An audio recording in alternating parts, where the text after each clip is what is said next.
welcome to Tips and Hacks number 2. Today I'll be giving you a tip that will help immensely with your physical performance and also your recovery.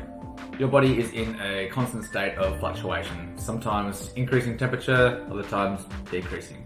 This process is called thermoregulation. Now, you can allow your body's temperature to be subject to its natural temperature fluctuations, which depend on the weather, time of day, geographical location, time of the year it is, etc, etc, etc. Or you can try and alter it yourself. If you're looking to fast track your recovery and increase your muscular endurance, like I am, then perhaps maybe you want to take a level of control over this regulation. You see people controlling their body temperature everywhere to a certain degree or another. If it's too hot, you go and sit in the shade. If it's too cool, you might go and sit in the sun. You might have your air conditioning on, fans blowing. Or one of the most common methods is drinking a little bit of water. When you exercise rigorously, a small drink of cool water can help quite a lot in helping your recovery. Or if you want to take it another step further, often an electrolyte heavy drink such as Gatorade or Powerade or something along those lines will also help, because as you sweat, you lose electrolytes. That's the idea behind electrolyte drinks really. The more that you replenish these electrolytes, you'll be subsequently aiding in your recovery.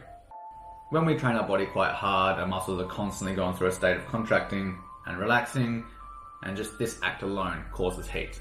The more that we do this, the more heat is created, and the harder it becomes to continue to perform muscular contractions or repetitions of a particular exercise.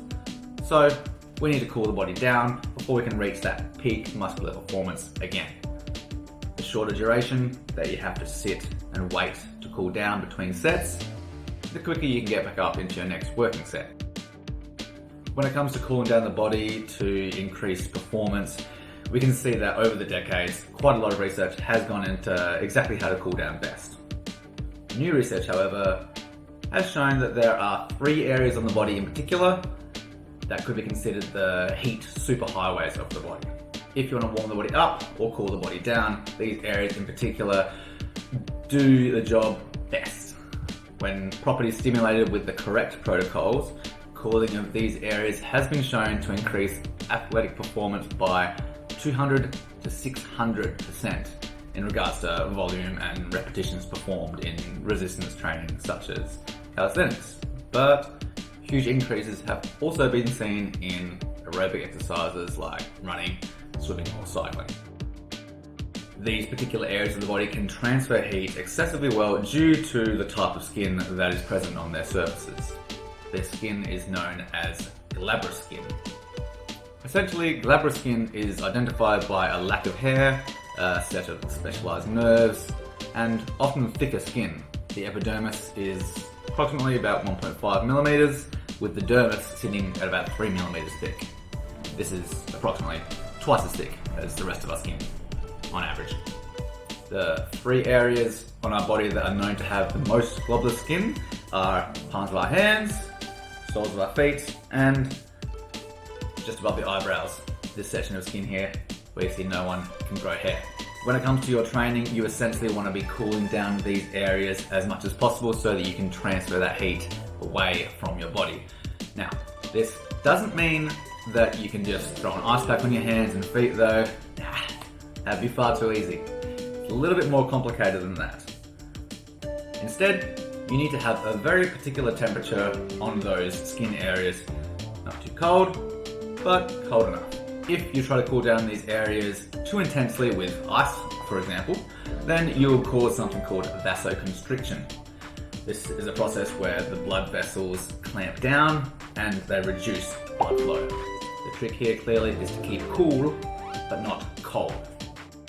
Back in 2012, researchers at Stanford University of California created a device called simply the glove. This was designed to keep a hand at the optimal temperature for recovery. They then performed experiments testing this hypothesis with great results.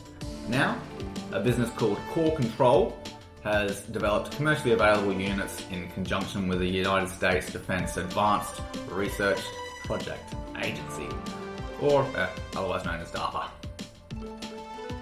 If, like me, you don't have a few $1,000s to be throwing at a glove like this just to help your performance a little bit, well, there are other easier alternatives. If you want to be cooling yourself down, don't forget, there are many alternatives. Personally, when I'm training, I like to take my shoes off, and if it's summer, make sure that I do stand in a cool patch of concrete in between my sets. So that's my feet sorted. For my hands, I have tried a few things. I might put my hands on a cool concrete block, or I'll hold onto metal weights if I have those. Another option would be to hold a cold water bottle or something of those sorts. Be sure though, when it is cold like that, you want to be constantly switching hands so that you don't cause that vasoconstriction within the globulus skin on your hands. So if you like what you see, go ahead, hit like and subscribe. If you want to see more way before anyone else, these videos come out first on Patreon.